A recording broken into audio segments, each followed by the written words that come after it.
ম্যানহোলে পড়ে নারী নিখোঁজের ঘটনায় আসলে 22 ঘন্টা পেরিয়ে গেছে এর মধ্যে। তবে 22 ঘন্টা পেরিয়ে গেলেও আসলে নিখোঁজ সেই নারীর সন্ধান কিন্তু এখনও খুঁজে পায়নি ফায়ার সার্ভিস এবং অন্যান্য উদ্ধারকারী দল।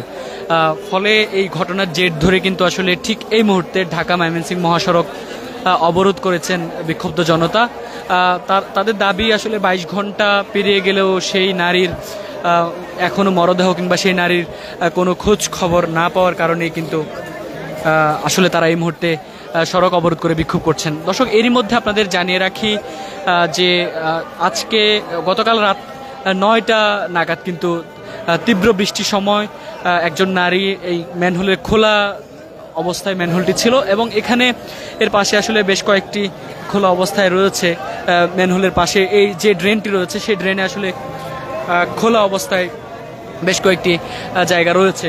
এরই মধ্যে একটি ম্যানহোলের ভেতর কিন্তু সেই নারী পড়ে যান এবং নারী পড়ে যাবার পরে আসলে 2 ঘন্টা পর ফায়ার সার্ভিসের ডুবুরি দল এবং অন্যান্য উদ্ধারকারী দল কিন্তু তাদের সঙ্গে যোগ দেন। তবে দীর্ঘক্ষণ রাতেই কিন্তু সেই ফায়ার সার্ভিস এবং ডুবুরি দলের সদস্যরা উদ্ধার তৎপরতা চালিয়েছেন, তবে কোনো প্রকার সন্ধান কিন্তু রাতে পাননি।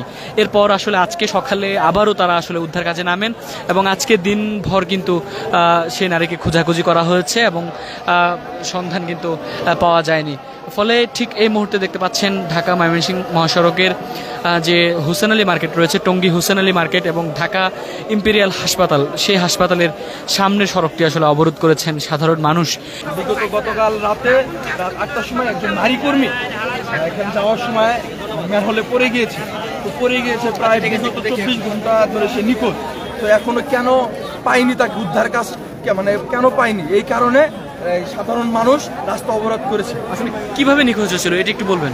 সে নিখোঁজ হয়েছে আমি যতটুকু শুনেছি, এখানে আসার পরে বৃষ্টিতে রাস্তায় অনেক পানি জমেছে। তো যেহেতু এই রাস্তা বৃষ্টি হলে পানি জমে, তো ম্যানহোলের তো এই ঢাকনা খোলা, সে তো দেখতে পায়নি, রাস্তাটা হেঁটে যায় সেখানে পড়ে গিয়েছে। এর আগেও কি এখানে এরকম কোনো ঘটনা ঘটেছিল? এর আগেও এরকম ঘটনা প্রতিনিয়ত হয়। বৃষ্টি হলে পানিগুলো রাস্তা এই মেন রাস্তার উপরে পানি উঠে যায়। ড্রেন তো তখন ড্রেন একদম গলা গলা পানি থাকে। একটা মানুষ যদি, একটা সুস্থ মানুষ, একটা মহিলা, এখানে একটা ছেলে মানুষ যদি এখানে পড়ে, ওঠার কোনো সাধ্য নাই। এখানে উঠলে উপরে দেখা যায় না পানি, না হলে কি মেন হলের ঢাকা থাকে, তো উঠতে খেলা পড়তে পারে না। কালকে 2 জন পড়ছে, একটা ছেলেটা হয়তো উঠতে পারছে, মেয়েটা উঠতে পারে না।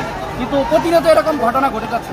এর আগেও যদি আমরা রেগুলার এখানে চলাফেরা করি, বৃষ্টি আসলেই এই মেন রোড পর্যন্ত হাঁটুবানি হয়ে যায়। তো এই সমস্যাটা, তার মধ্যে বিগত 24 ঘন্টা প্রায় পার হয়ে গেল। কালকে সন্ধ্যার পরের ঘটনা, বৃষ্টির পর থেকে ঘটনা, এই 24 ঘন্টা হয়ে গেল। প্রশাসনের এখানে আমি কোনো পদক্ষেপ দেখতেছি না, তাদের কোনো গুরুত্ব দেখতেছি না। একটা মানুষ এখানে মারা গেছে, তারা যে উদ্ধার করতে হবে, এরকম কোনো গুরুত্ব আমি প্রশাসনের দেখি। ফায়ার সার্ভিস আসেনি?